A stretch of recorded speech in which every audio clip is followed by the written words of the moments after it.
Hare Krishna, Hare Krishna, Krishna Krishna, Hare Hare, Hare Rama, Rama Rama, Hare Hare. Talking again about Falldown. Actually, we should talk about going up. That's what we want to do, isn't it? Whoever wants to fall down, raise your hands. Have you seen something? Who wants Krishna Prem? Raise your hands. It's commonly said in various lectures, as if it's such a simple thing as just raising your hands. Who wants to fall down? No one wants to fall down? Well, there must be some kind of desire that it's everything is impelled by desire. How can we keep the desires such that we're always looking to go up and not down? That is what we are discussing. Because while we're trying to go up, Maya is trying to push us down. We can't go down unless we cooperate with Maya. But Maya is very strong. Daivihi esha gunamayi mama maya duratyaya. Very strong. She's stronger than the individual jiva is very tiny. The individual jiva up against the whole of the material energy. She's overseeing so many jivas. Eta brahmanda bhare ananta jivagan. Chaurasi lakha yonite kareye brahman. But her power is not diminished because she's overseeing so many. She's quite competent to keep all of them in Maya. And she does. And she's very powerful. We can't control the material energy. The scientists, they used to talk. We used to hear how scientists will control them. They're going to control nature. We used to hear when I was a child. Now, they don't talk like that anymore. Arjuna spoke about controlling the mind is more difficult than controlling the wind. There's a story from English folklore, may or may not be true. The story of King Canute. This is going back to more than 1,000 years. Heard of it? Anyone heard of King Canute?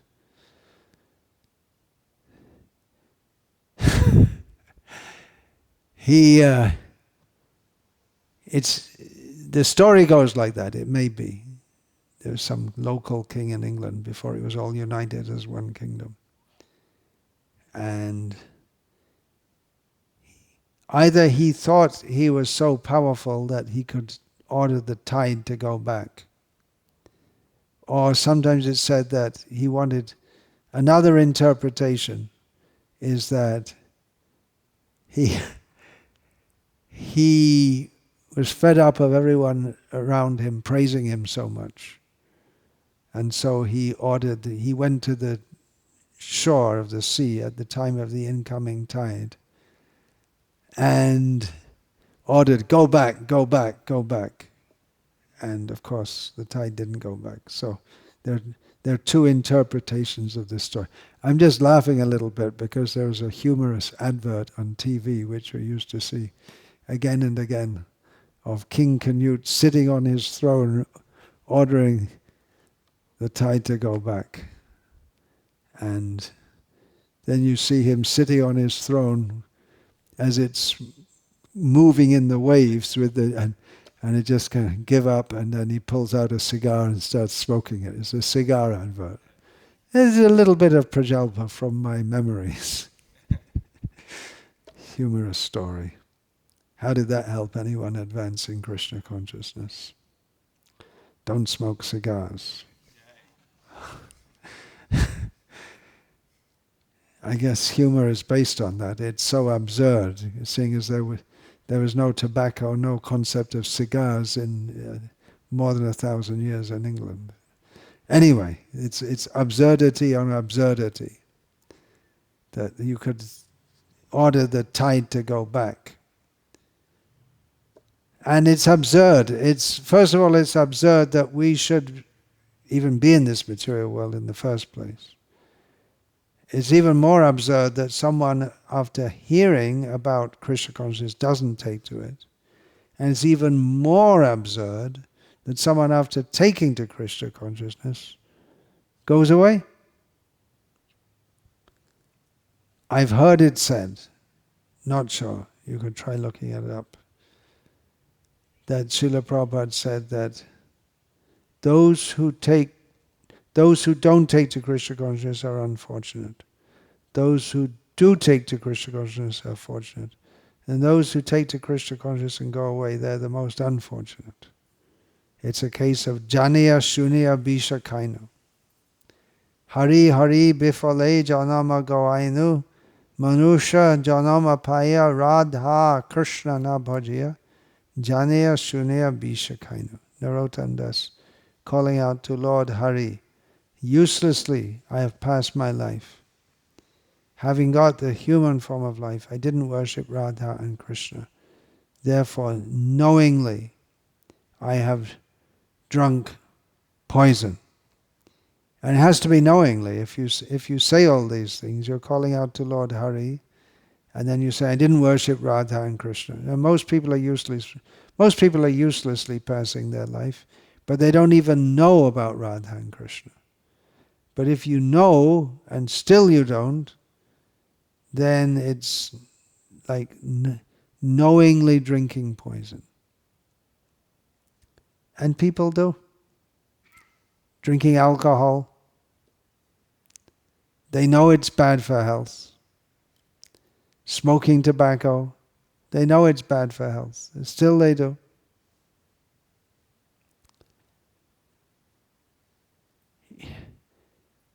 It's surprising sometimes to hear how badly devotees can fall.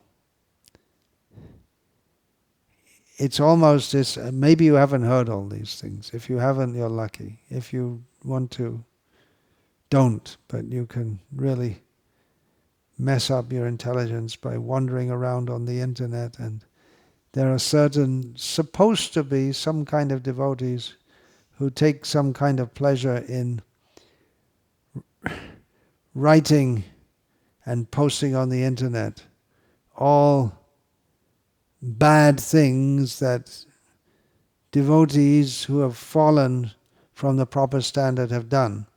And it can be quite shocking. What's going on here? It may be that they're feeling repressed. There's this strong desire to enjoy material sense gratification. And they're just bottling it up all inside. This is the negative approach to sense control. We just try to suppress sensual desires. And to do that, that's usually accompanied by a very rigid lifestyle, monastic lifestyle. We call this Krishna life monastery. But it's unusual for monasteries, for the monks to be so active and outgoing. There are many, or some orders of monks who are reclusive, and many of them, they sit in their cell. It's called a cell. It's like a prison. It's also called a cell, and they may just sit there for most of their day. Every day they sit alone in a cell, and then they may read from the Bible or whatever, and they may say prayers to God, or they may just contemplate. It's not an easy thing to do. And our devotees, they don't lead such a rigid life, but still the rules are there. And we may feel it's repressive. I don't want to follow this. We may not even consciously think like that, but the desires for sense gratification are there, and we're trying to press them down. And then someone, they just leave it altogether. And then it's what they're doing, they're trying to indulge, fully make up for lost time. And it's almost as if they want to cover their Krishna consciousness by a heavy dose of Maya. But they suffer. Devotees seeing through the eye of knowledge, vimuha nanu pashanti, pashanti jnana chakshushaha. How people are living their lives, going from body to body to body. Devotees with the eye of knowledge see this. Unintelligent people don't see this. So it may be that someone who was previously leading an exalted lifestyle, and that's what we're all doing here. We're leading an exalted lifestyle, which most people, they can't even think. Even we're talking about monks, most Christian monks, and probably many Buddhist monks also. When we talk about monks, we're mostly talking about either Christians or Buddhists. And now we started to use the word for Krishna monks or Hindu monks, although the word sadhu is the more traditional word. But most of them, they won't lead such a strict life as we do in terms of the regulated principles. Most of them eat meat. Christians, by precept, the Christian priests have to drink alcohol. Because a Catholic priest, they have to do the Mass. It's a ceremony. I suppose it could be roughly compared to arati. They're supposed to perform Mass every day. And on Sundays, at least in the local parish church I used to go to, they do it 5 times. 4 times in the morning, one after the other, because not enough space in the church for everyone. And then again in the evening. And they're obliged to drink wine during that, because it's supposed to be a celebration of the Last Supper in which Jesus shared bread and wine with his disciples. And he said, this bread is my body and this wine is my blood. And that's where you maybe have heard of drinking the blood of Jesus or bathing in the blood of Jesus. Sounds macabre to me. But they're obliged. So and eating meat, you may be surprised, but most Buddhists, including monks, eat meat. And Christians, there are some Christian orders that don't eat meat, but most of them do. So we have a strict regime. Of course, when you've been doing it for some time, you don't think of it as strict, and you wouldn't even the thought of eating meat and drinking wine is something horrible. You don't know what I'm talking about, do you? Not this lifetime. Used to?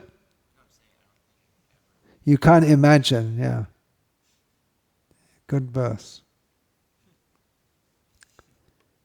Been raised without that.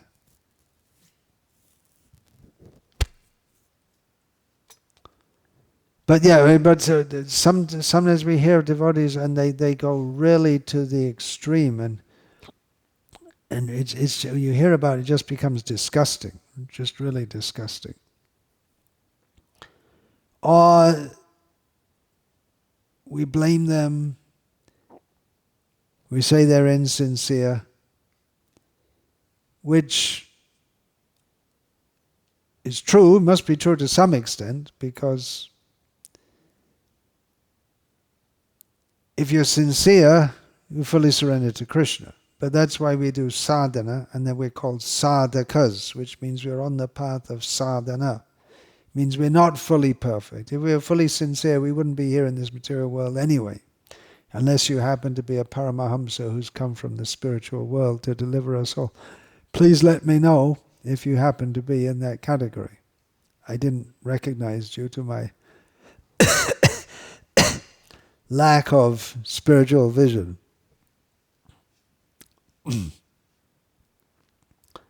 But often it may be. Someone may say, well, this devotee is not treating me properly, or whatever. They may have so many excuses. And they may be somewhat valid reasons, but ultimately people want to enjoy sense gratification, which is why they go away. And that used to be the standard response when someone goes away. Well, they're just insincere. Otherwise, how could they leave?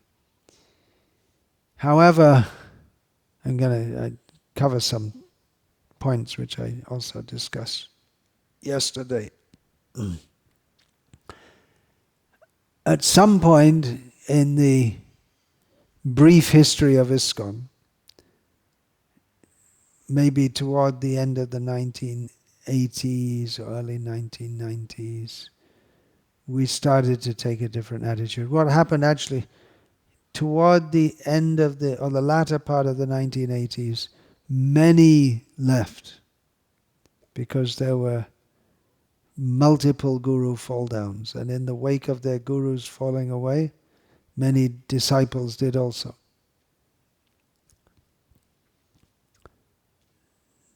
They could have stayed. Some stayed, but many didn't. They reposed their faith in their guru to such an extent that it got broken by their guru going away. But then we saw that there are devotees they're very confused. They're neither away. They've gone away to some extent, but they're kind of devotees also. We used to call them fringies because they're on the fringes. But now what we used to call fringy is mainstream, and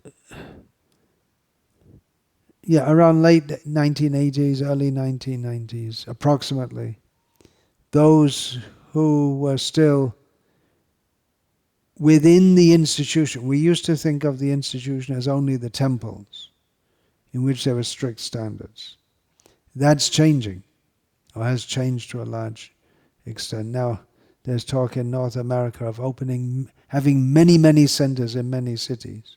But the centers they're talking about is once a week all the devotees come together and they do kirtan together. So even the definition of what a center is has changed. But at some point those who were still within the institution started thinking, well, maybe we should have more compassion and try to understand the problems of these devotees. And one thing we can all consider, if we're so fortunate to still be on more or less on the right path, is there's a saying, I'm not sure where it came from, you could look it up on the internet if you like, I didn't bother. That's not the saying. There but for the grace of God go I. In other words, we may blame someone, but if I haven't fallen, we can just say it's just Krishna's mercy. Because I'm like a straw before Maya. A straw in a tsunami. Or another saying is, you don't have a snowflake's chance in hell. Because hell is supposed to be fiery, and a snowflake can exist in such it's very delicate. So we're very weak before Maya. We do have our own volition. It's up to us to choose to take to Krishna consciousness or stay in Krishna consciousness or to go away from Krishna consciousness.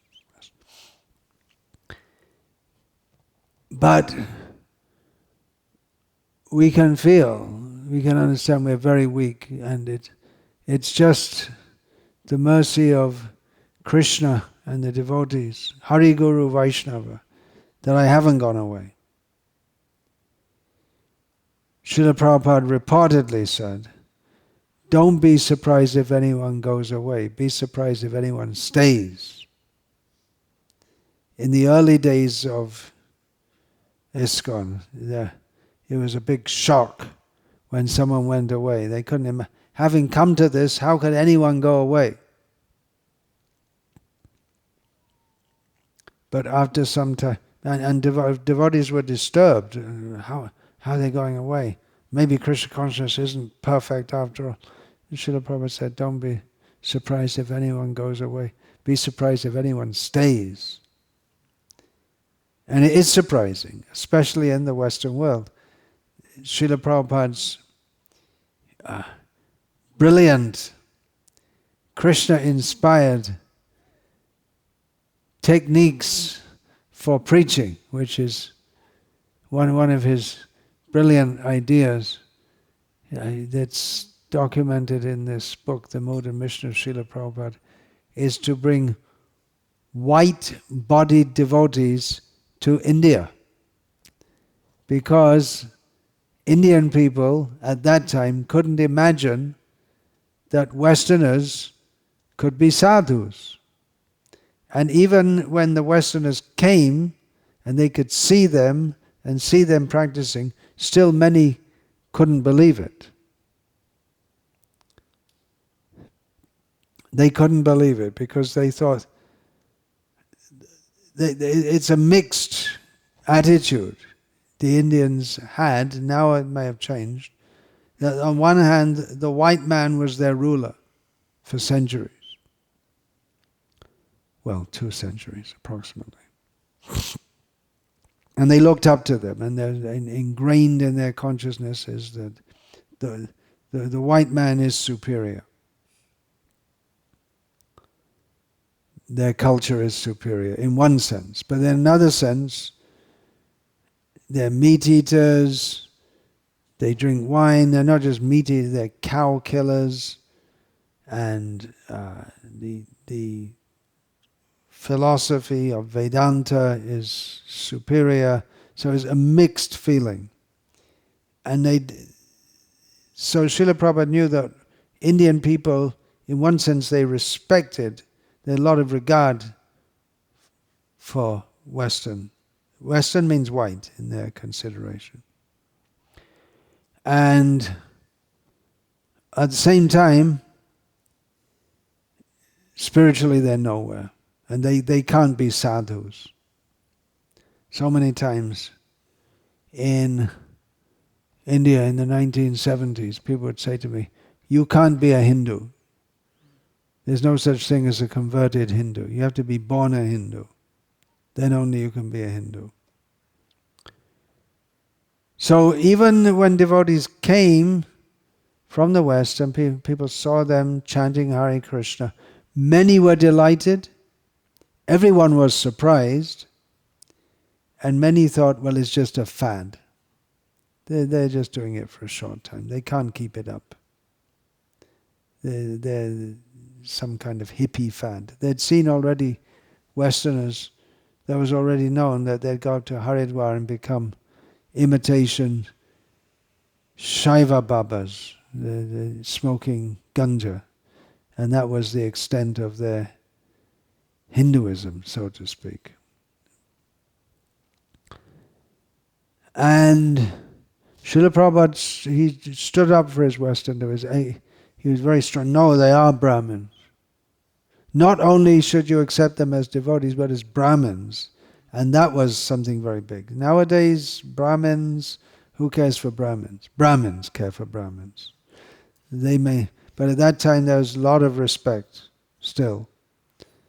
And it was expected that if you're Brahmin, means by Brahmin family, that you'll be superior in culture, not eating meat in many cases, in most of the country. Although Bengali, Oriya Brahmins, Assamese, they're expected to at least eat fish. Anyway, in general, no alcohol, and expected to be of good character, moral character. So they can't be Brahmins. It's ridiculous. How can they be Brahmins? And Prabhupada is very strong. No, you should accept them. It was a big risk for Srila Prabhupada, because many of his devotees did fall down. Many of his disciples fell down. Now we make a big fuss when a sannyasi falls down, and it should be, because someone who's taken that position shouldn't fall. But at the same time, we're giving Brahminical initiation, and that should also be seen as it's not a light thing. We think it's just, okay, you chant Hare Krishna for a little time, you get first initiation, and then you get in second initiation, and it's no big deal. But it should be a big deal. It should be that one is very serious, very strict, and there's no question of fall down. It's a big thing. But the reality that we're seeing is, even if someone's been practicing for many years, there's no guarantee that they won't go away. Now, I'm saying this mostly with respect to preaching in the Western world, because in the Western world also, we don't see devotees who have been practicing for a long time just reneging on their vows if they've been following them for many years. But still it happens. But it's more common among those who are in the first 5 years or 10 years. It's more common. But generally speaking, in India, those who take to Krishna consciousness and they start following, because not everyone in India follows all the rules, definitely not tea and coffee. That's very unusual, not to drink tea and coffee. Even in the ashrams, when I might visit some Mayavadi ashram or something, it happens. I may just going on the bank of the Narmada, and you have to, all along, if you're going to go to bathing, then all along the banks there are Mayavadi ashrams. So, and the first thing they'll say to you, chai penge, will you drink? Happily, to welcome a guest, they offer a glass of tea, cup of tea, as if it's most normal. They can't imagine. But usually when someone takes to Krishna consciousness from an Indian background, I think probably in America also, that ones, if they have been meat eaters, which unfortunately most Indians are nowadays, then they don't usually go back on that. And I think in the West also, they don't. Many of them were not meat eaters in the first place. I don't know now, but in our generation, most of those who joined in Krishna consciousness, many were already vegetarian before they joined, which wasn't so common, but those who joined. But then things, intoxication is a big one in the West. Those who tend to fall into that. But then again, in India, most people who join would not have been. Alcohol drinking is still not very common and not considered very good in India. Still there. Who drinks? Hindus and Christians. If Muslims do, they do on the sly.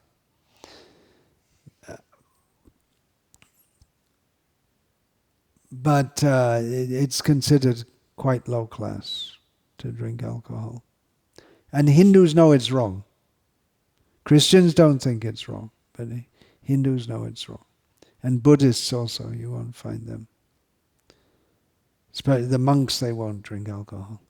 And then, and illicit sex, at least among Indians, and it is dissolving. But the idea that you get married, you stay married, and and sex is within marriage, that's still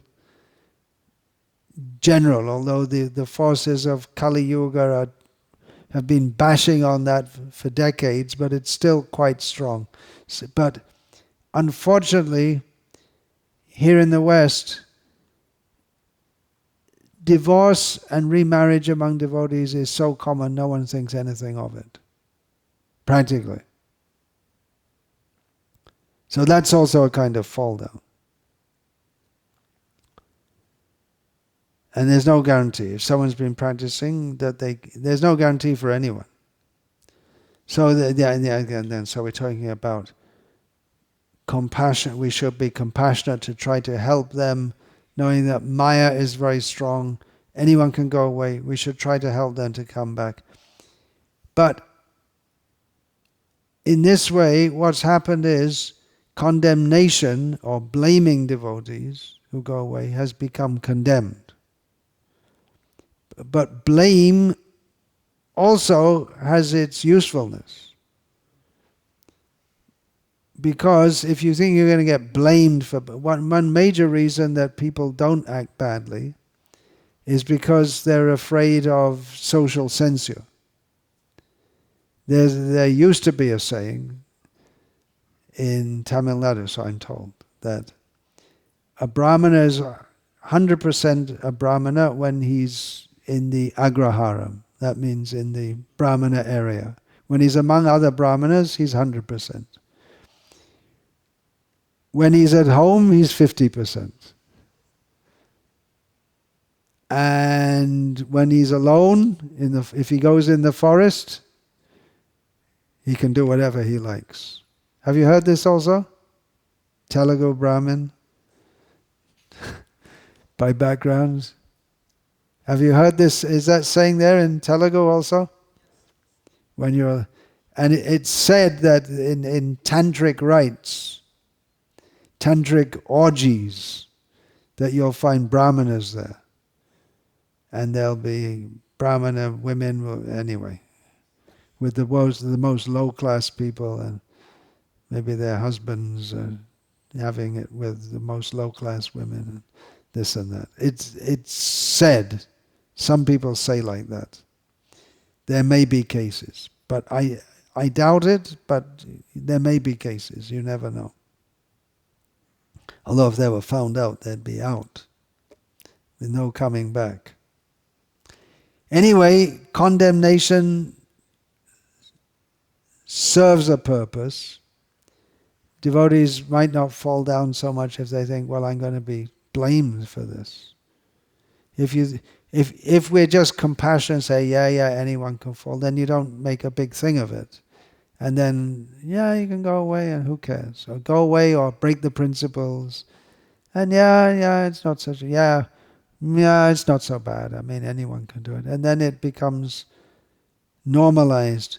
And if there is blame and condemnation of those who act sinfully after taking to Krishna consciousness, it helps to keep it clear in everyone's mind what is proper and what is improper. Because if we don't clearly say that it is wrong to indulge in intoxication and illicit sex, and divorce is wrong, and contraception is wrong, and abortion is wrong, unless we say this, and unless we're strong on it, then what's the proper standard? It becomes lost or not clear.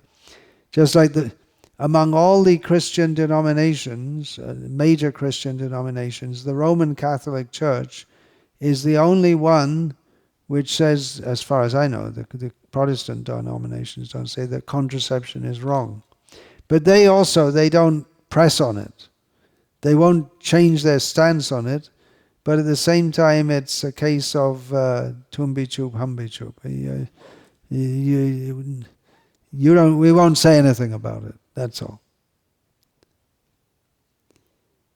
And divorce is not considered proper, but there was some Joe Biden, Catholic, divorcee. You're not supposed to, the priests are not supposed to give Holy Communion. That means religious right to divorcees, even if they claim themselves to be Catholics, because it's considered so bad. But that became an issue when he became the president, and one prominent Christian priest said, I'll give him, in defiance of Catholic doctrine and the Pope's orders. So keeping a clear standard, for that we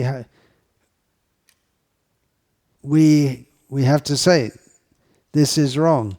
At the same time,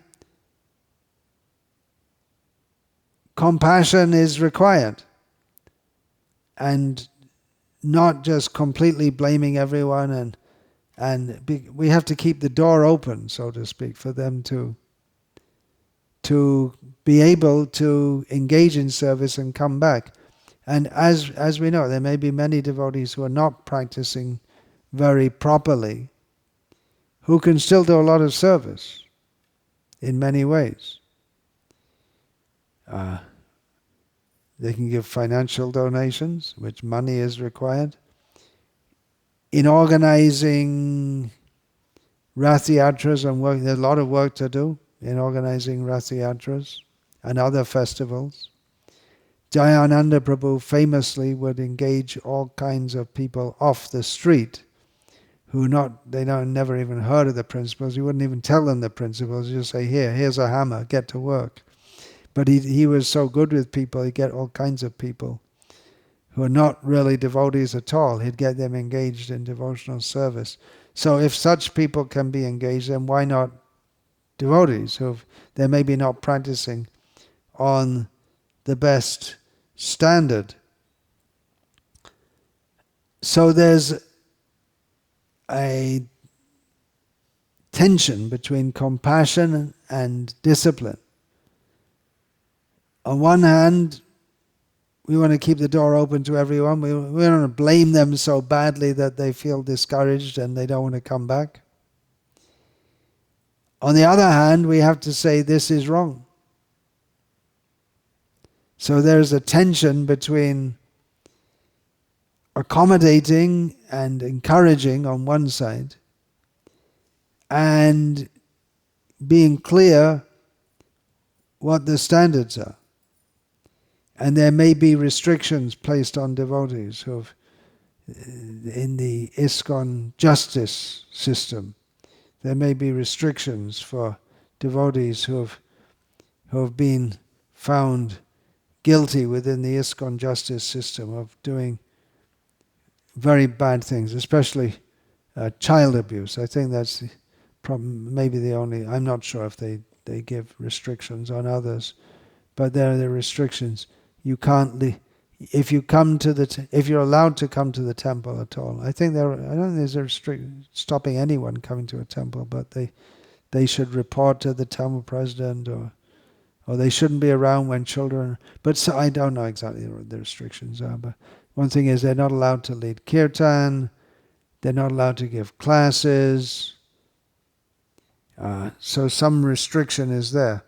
Although they could engage in kirtan, we have no right to tell anyone, don't chant Hare Krishna, don't join us in kirtan.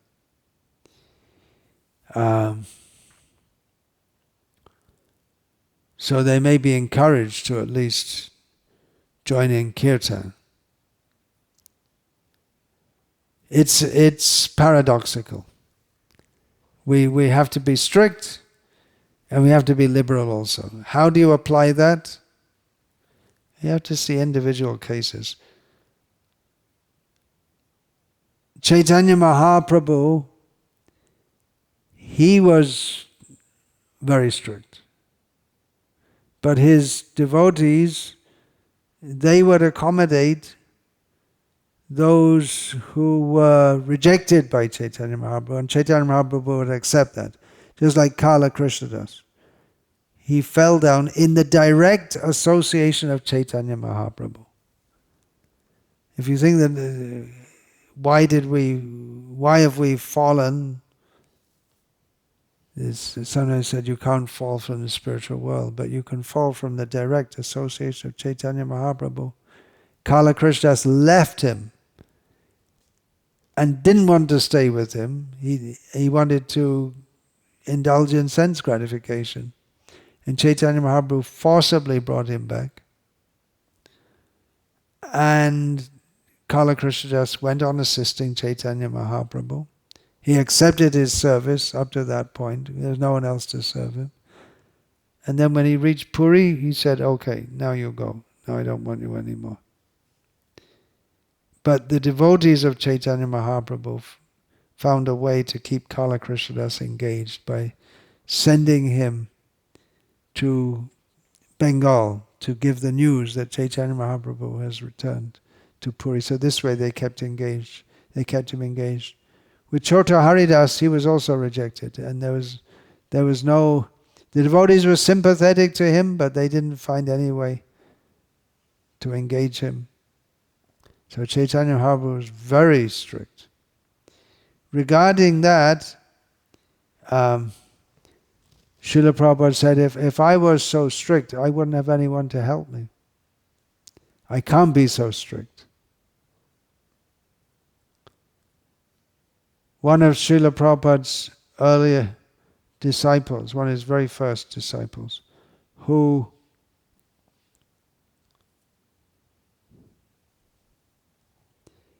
Srila Prabhupada is personally very affectionate to him. I can't say that Srila Prabhupada is personally affectionate to me in the sense that he was with, Hayagriva I'm talking about now, and then Kirtanananda, Hari Shauri, Harikesh.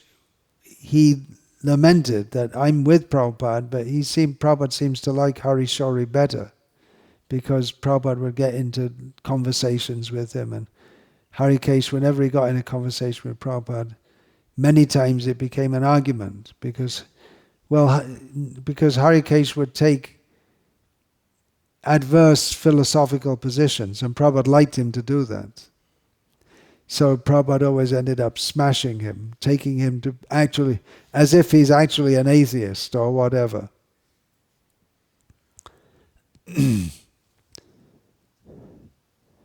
So one time, Hayagriva, I presume it's Hayagriva, this is mentioned in Giriraj Swami's, one of his books, that news came that Hayagriva, he was smoking dope. And the devotees were asking Prabhupada, what should we tell him?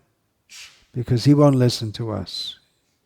His connection is directly with Prabhupada. He doesn't accept any authority.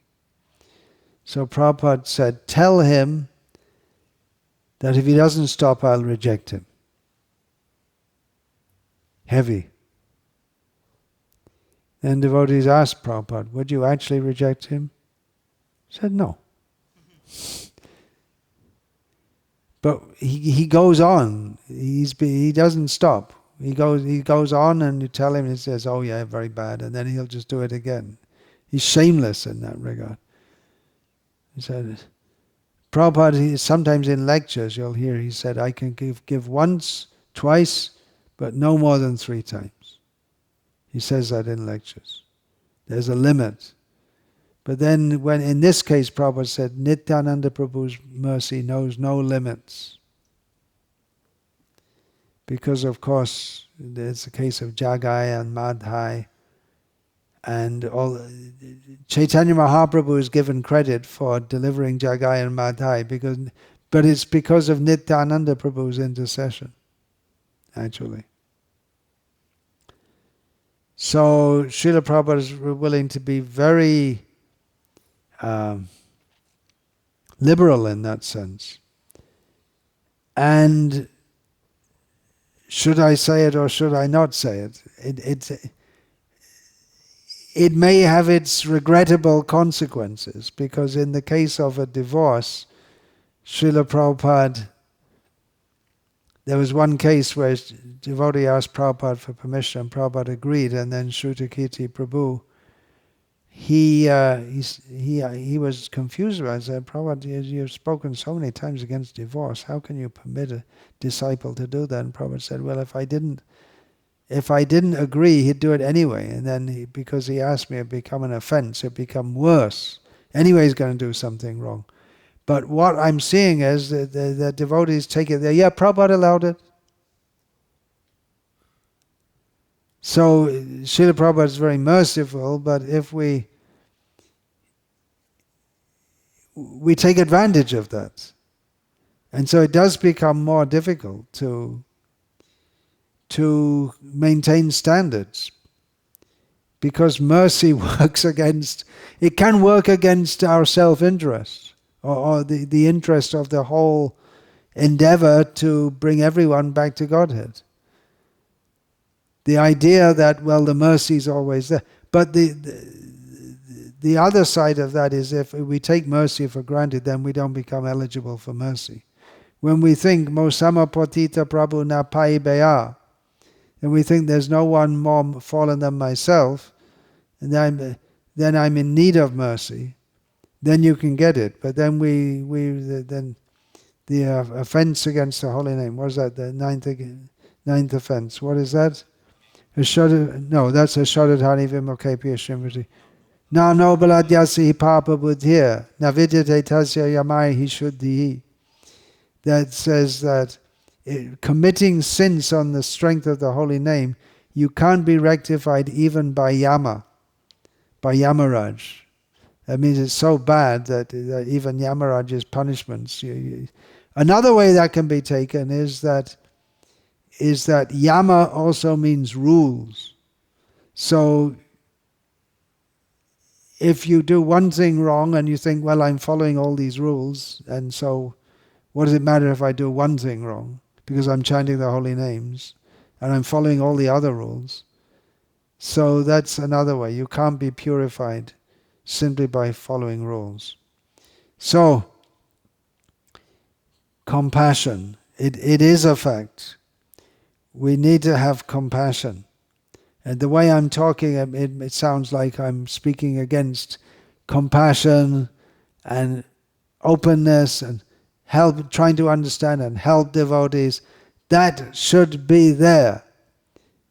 But it shouldn't be taken for granted. We should feel, yes, I'm doing something wrong, if we're doing something wrong.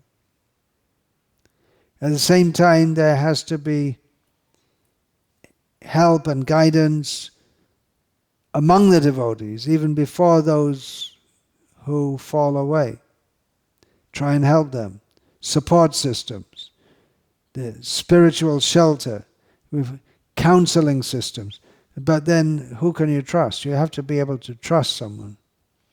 Trust them, first of all, that they won't divulge your secrets, because that can be very damaging. There was the case of Madhudvisa, who it came out that as a sannyasi, he was having illicit sex with several brahmacharinis, which is absolutely disgraceful, of course.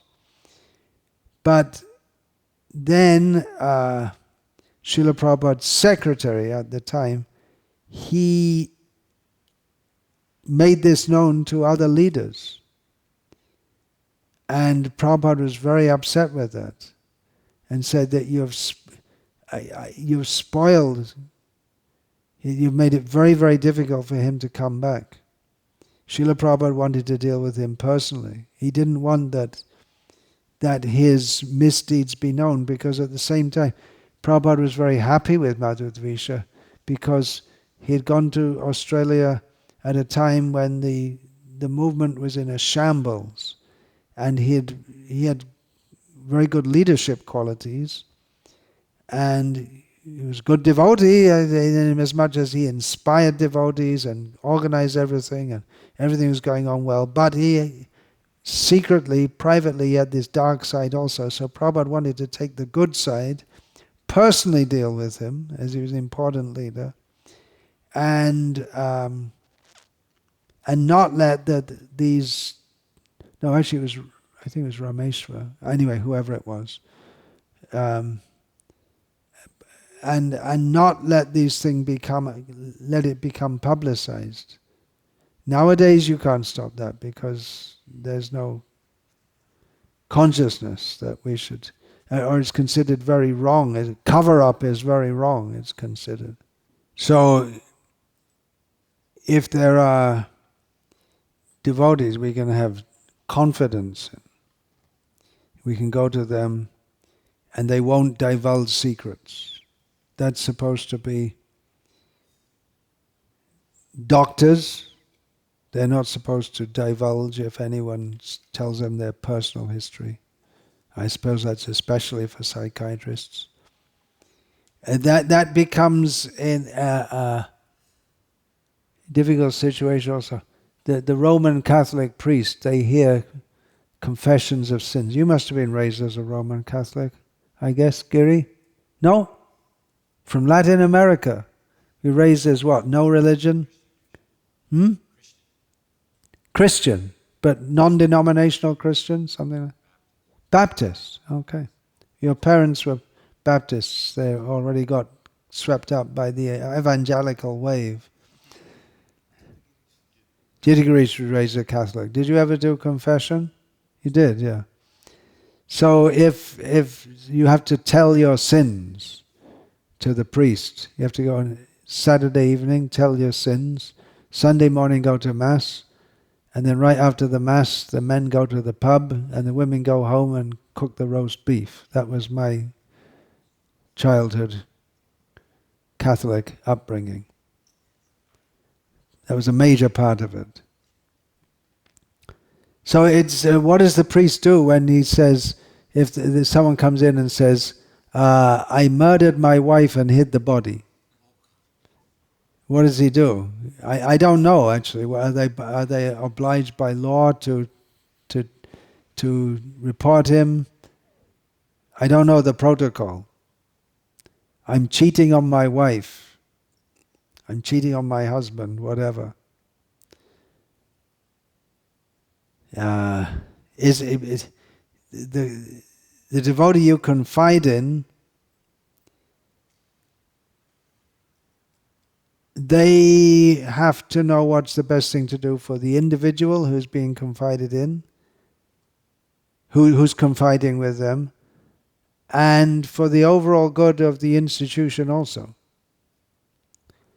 If someone says, I'm regularly stealing from the devotees, or whatever, so one thing is you have to be able to trust them to keep secrets. And if it's something like, well, I'm struggling with following the principles, but you're not doing it in such a way that causes overt harm to others, then the counselor should be trustworthy not to go and divulge that, so you can help the struggling devotee. And should also be trustworthy that he can give suitable advice and is prepared to stick it out with you. It's not an easy thing to be a counselor. There's training for that with chaplains. They get training. Prison chaplains, they get training how to deal with people, because it may be influenced by humanistic psychology. So maintaining standards while being merciful, distinguishing accidental fall downs from obstinate deviation. Now, this term accidental fall down, it's there, and Ajamil is a case, and there are so many other cases. But what actually does it mean? It means that suddenly we were in a situation where we were not able to control our senses. Theoretically, we should be able to control ourselves in any situation, because no one forces you. It's very unusual that someone will physically force you to, for instance, drink alcohol. They may socially pressurize you to do that. You may go to visit your family, for instance, and they may express their disappointment that you don't want to eat meat with us or something like that. But no one physically forces you to do that.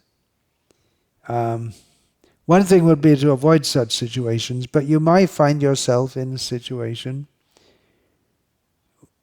where temptation is very strong and you succumb due to your own weakness. And for that reason, it's, we're going all over the place here, but it's also important that devotees, when they go for preaching, go in at least two. Because what we've had is cases of, well, this used to happen quite often when our devotees, they started selling paintings instead of books. They think, well, we're good at selling books, why don't we sell paintings? We can make more money. We get these cheap paintings from Hong Kong which look like you can buy them, and they're actually originally painted, but at that time labor in Hong Kong was very cheap, and they're good quality paintings, but they're copies of other paintings, and so send devotees door to door to sell paintings instead of books. And often you'd have to do that in the evening, and it may go late night, and there's no taste from selling painting. The most popular paintings were dog paintings, so I'm told. I never did it myself. Probably if you had nudes, that would be the most popular. Maybe, maybe not, because you're going to families, so they probably dog painting. They already have a dog in their house, and they want more dog painting. But it would happen that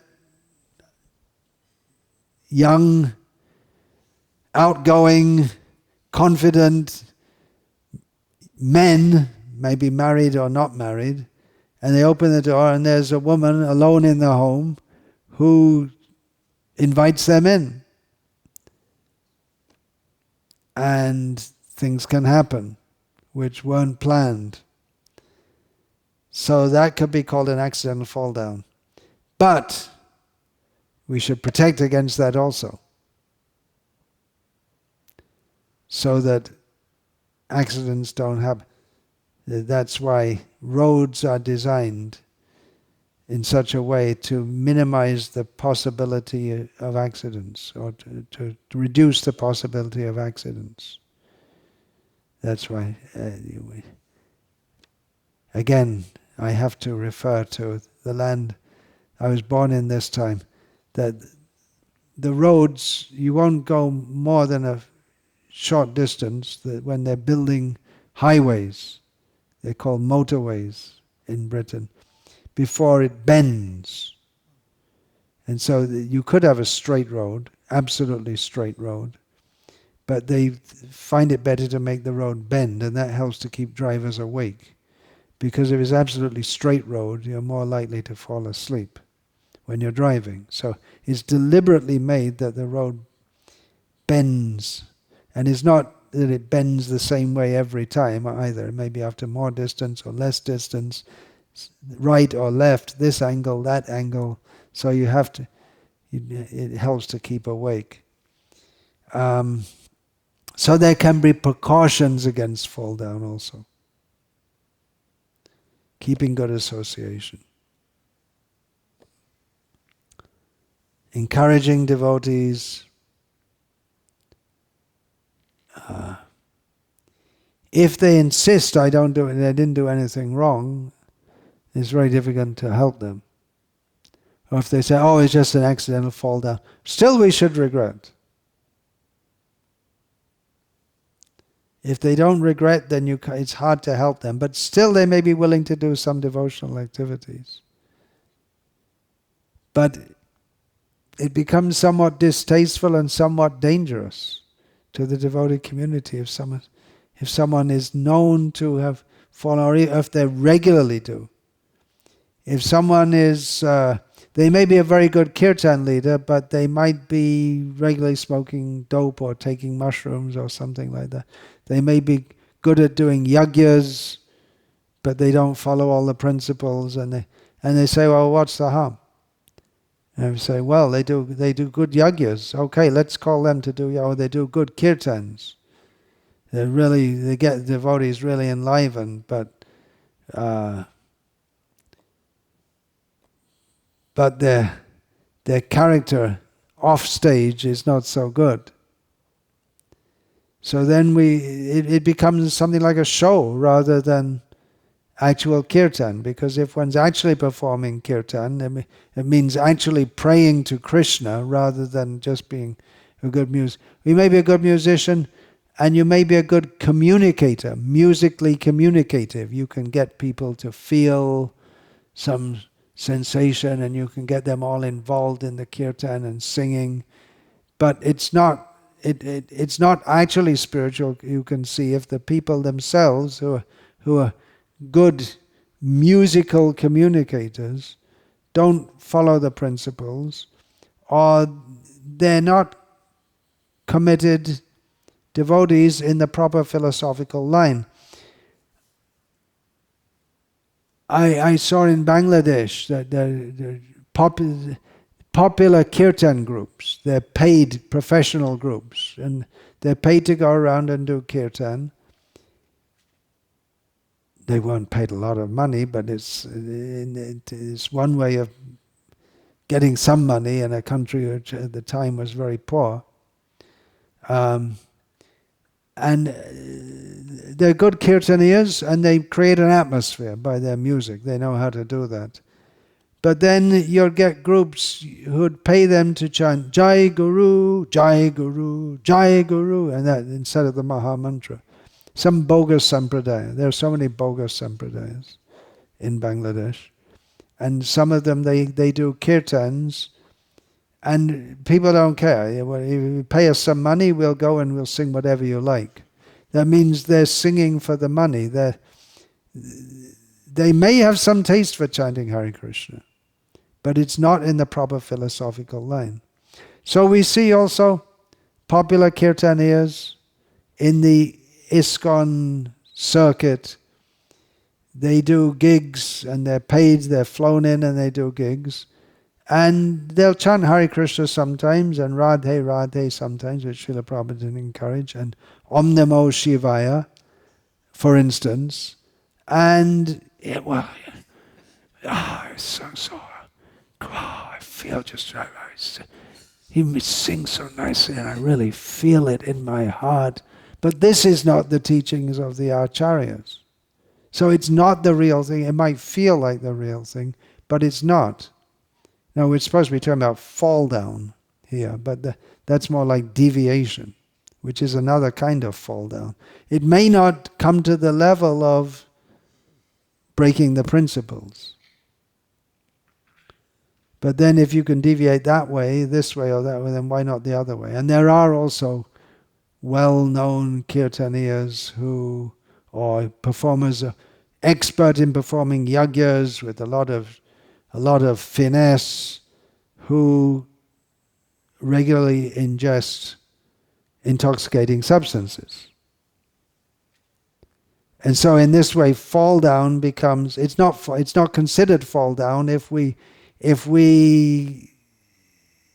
so compassionate that we keep on engaging them, and they say that, well, what's wrong with it? That's not compassion. That's a disservice to Vaishnava society. So compassion comes when devotees are sincere and serious and admit they did something wrong.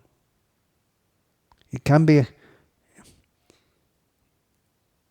a disservice to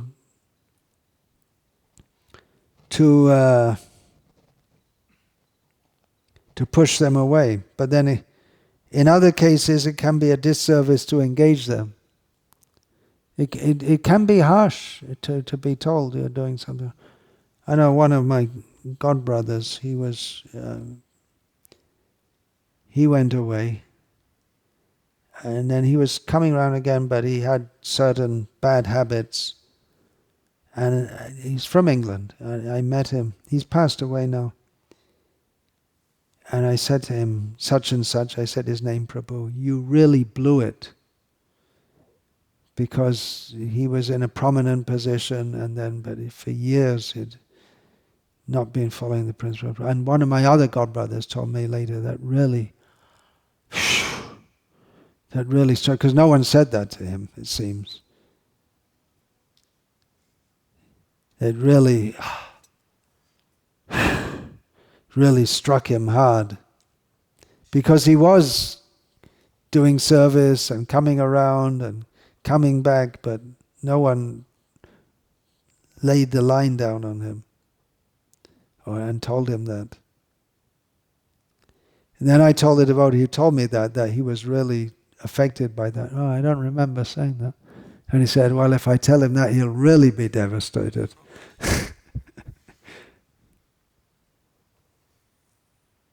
And it's a risk, how you deal with people. If you're too soft, then they may never come around. If you're hard, they might go away.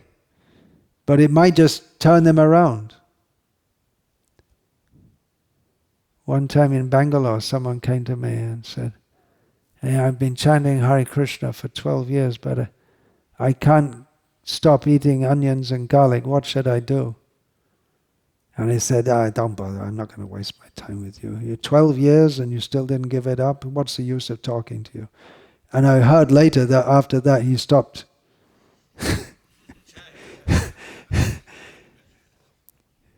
Because he would go to others and say, well, it's not good and this and that. And didn't have any effect. And I just said, you're useless. Just don't bother wasting my time. And apparently that had the effect. But he could have blown him out altogether. I could have been banned from going to the temple as it happens in some places, where you just say things like that and then you get banned for not being sensitive. That's the buzzword these days, right? Being sensitive. So when we're talking about being compassionate, even talking about being compassionate with devotees, that seeing the way that our society of devotees has evolved or devolved, it's almost outdated to even talk about being compassionate, because being compassionate means you recognize there's a problem, but you don't smash them. But now if you don't even recognize that there is a problem, then where's the question of being compassionate?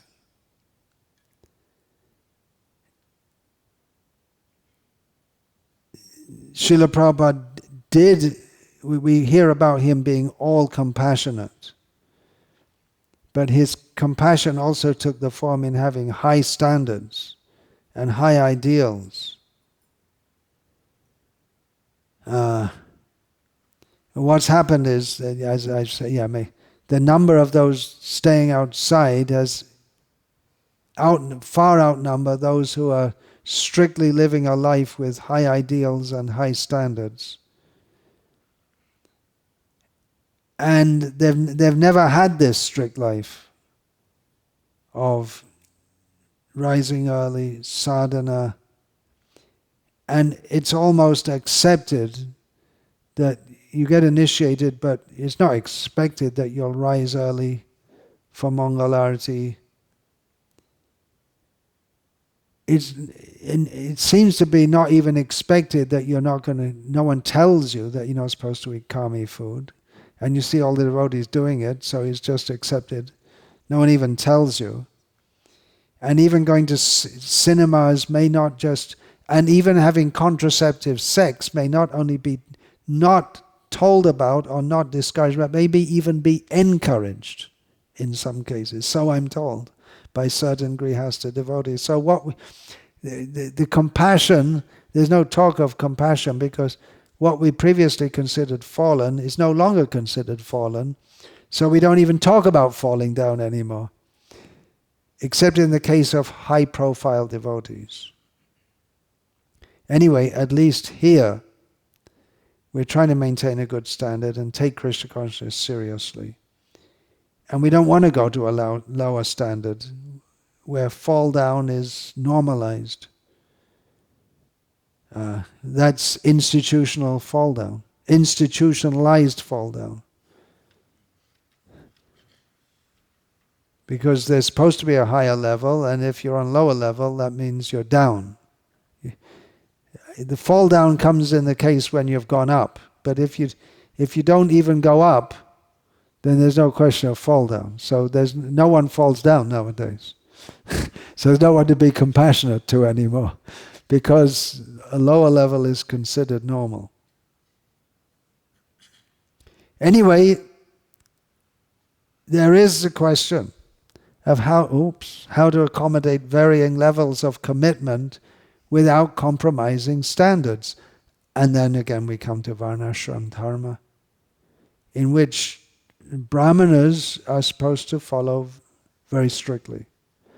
And they are given a lot of privilege, and they're looked up to, but they have to maintain high standards. And then others, if they're not going to follow, then we may not initiate them even. That may arise. We have Varnashram communities. You're not going to follow for life. You're not ready. You're ready to make that commitment and stick to it. If not, then don't be initiated. And mostly people want to be initiated because they want to feel part of the club, so to speak, or feel endorsed. So there may be some kind of recognition within Varnashram society, which doesn't come to the level of initiation. Or maybe we have a different kind of initiation. Otherwise, the people feel they want that endorsement, and they may go off to some complete Sahajya group just to get that endorsement. So these are all complex questions. I have in that book, the Moda Mission of Srila Prabhupada, the Srila Prabhupada standards of initiation. They should be the standard. But who do we give them to? That is another question.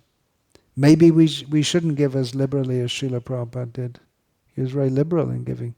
But then he became very upset, actually, and that devotees are not following. And he said, don't give initiation very easily. So there are so many questions, so many issues. And we come to Varnashram, and we really want to do this. We're looking to devotees to try and do something seriously about this. We should do this for Srila Prabhupada's pleasure. And why did Prabhupada want to do this? For the benefit of the world. So we should get into this and do it. It's not going to be easy. We need devotees to commit. There are going to be many tests and challenges and difficulties, and it's easier to fizzle out and become what we used to call a fringy. Again, there may be some accommodation for those who are not ready to follow fully, strictly all their life, and we have to recognize that. Anyway, these are bigger questions than can be dealt with here. And we'll finish there now. And I was going to take some questions because I thought I'd finish sooner, but I didn't finish. I went way over time. cancel the arati? Okay. I'm also a bit drained, but anyway, this is important. Now, I want to say to Nehemiah and Janardhan and Krishna, your experience is different to the one I'm talking about because you were raised in a Vaishnava family, in a Vaishnava community, but in a Vaishnava community in which there's so many devotees at so many levels, and very few actually are following to the minimum level that Srila Prabhupada wanted. And at the same time, with there's a general atmosphere of don't disturb anyone and don't be judgmental. That's the word. Don't be judgmental. So you made it through thanks to your good father, who unfortunately passed away when you. How old were you when your father passed away, Nima? 12. Oh, it was not so long ago that he passed. 5 years ago, yeah. And you were already well established in your principles, I guess. I mean, you were older. How much older are you? Janardhan? What's your age now? 23, so I'm 6 years older. 6 years older. But still, despite the fact that you had good background from your parents, you were in the Alachua community and you went, your companions as you were growing up were young boys, and maybe girls also, from a background who committedly not strict. Right? Or they liked, the youth, they like to do kirtan, but they don't like philosophy much, unless it's highly esoteric. And they don't like to be told what to do. Is that right? Is that a good general?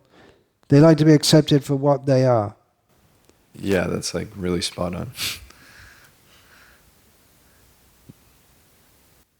Which is not conducive for spiritual advancement, and which comes to sahajya. That's sahajya means those who take it very cheaply, very easily. It's not exactly the same as the sahajyas of Bengal, but it's the same kind of attitude. But you made it through to this initiation, serious commitment. You've seen how most of those you grew up with are not in this line, but you've chosen to be in this line. And that's very good of you, and it's a lot to do with your parents, is it not? Yeah, I can give all of the credit to them. They did all the hard work. They did a lot of hard work, and you have to go on doing hard work. For me, I can also give a lot of credit to him, because he's the one who brought me in the first. Yeah, that's also true, because younger brothers tend to look up to elder brothers. That's human psychology. Something from previous life also. That's with all of them who are born in that situation. They had Krishna consciousness from previous life. You might have seen Prabhupada. Quite possible. Does that make me the most unfortunate then? Well, the most unfortunate can become fortunate, can't they? Yeah. I want to say something. Guru Maharaj, one thing I guess Prabhu's not saying is that his father always made sure that they never had karmic grains. They never had karmic Never grains. had karmic grains. How, like you said, only maybe once or twice in your life, right, with your father. Right? He was very strict on that.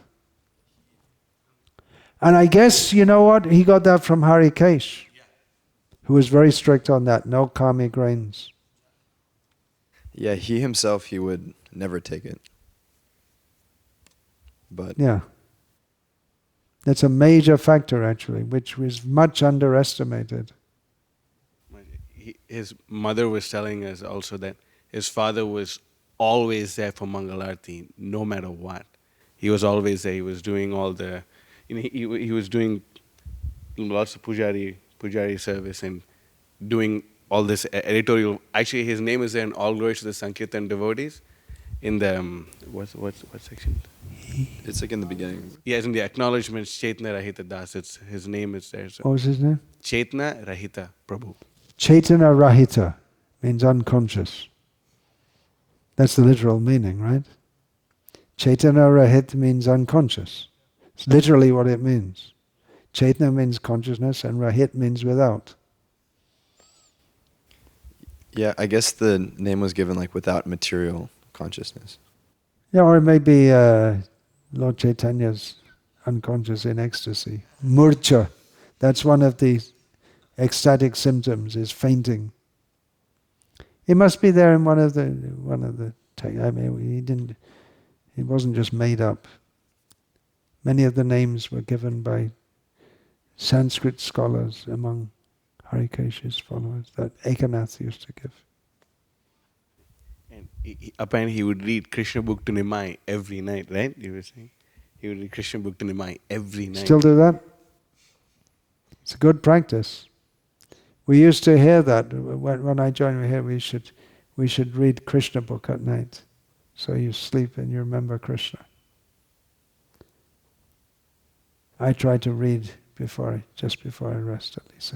I mean, all day I'm wandering through Gita and Caitanya-caritamrta, but systematic.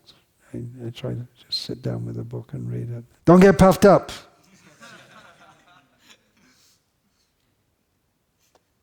Anything else anyone want to say? One day also I came to Alachua to meet his friends. We make some feast and we spoke. And what I observed that this mostly of them, they're full of energy, full of spiritual energy. They really very smart, very intelligent. They're friends. Yes, the devotees and next generation. Need someone to inspire them in the right way, huh? And what I observed, they have dissatisfaction what is going on in the society, of devotees. They have dissatisfaction. Because they see, for example, one of them, he told, I never can give my kid, my child, to the Gurukula, because I know what is going on there. And I have like so many examples. I know so many devotees, not only one Gurukula, but I know this and this Gurukula, this Gurukula, this. Yeah, but it doesn't have to, because failure is a pillar of success, right? It doesn't mean that Gurukul is a bad project or that every Gurukul has to be bad. And what's gone on in the Gurukuls is also going on in the regular public schools also. Yes. But point that then we can tell that many. So it's not that your children are going to be safe anywhere, practically. Then it comes to homeschooling. It means sometimes thinking that the devotees or some people. Yeah, they lost faith. And then they not. Well, that's why we have a great challenge, because at least among devotees I'm associated with, we're trying to say that, okay, we blew it with farms and gurukuls, but that's Prabhupada's desire. That's the way, that's what we have to do if we're going to make a Krishna conscious revolution. So we just can't stop it altogether and send your kids to slaughterhouse schools. We have to, okay, we messed it up, let's do it right. Someone has to do it right at some point in time. And that's one of the difficulties, is that we have to face skepticism. Skepticism with a basis, I guess. Yes, where is the line in sincerity and in our our mistakes, because sometimes really some people, they can insincere and they can go because they have some material attachments, what we can do.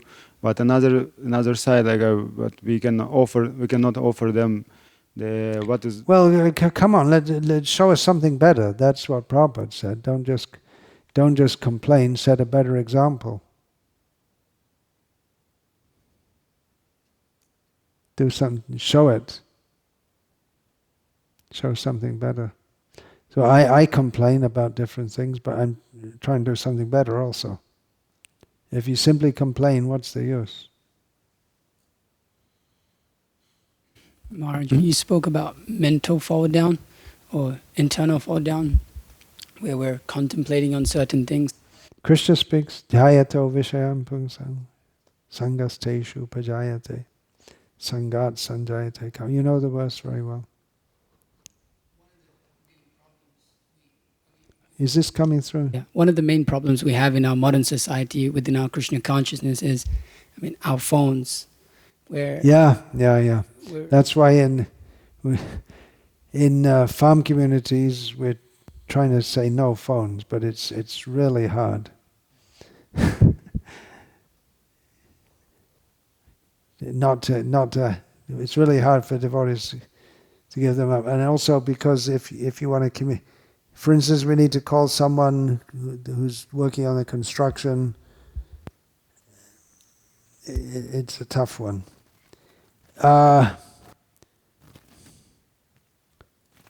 Giving up for it's quite common in the demigod. Okay, we'll leave it, I guess. Maybe the demigod overseeing phones is the same one as oversees the mic system. Okay, we'll take that as I'm a little drained also. So we'll leave it there. Hare Krishna.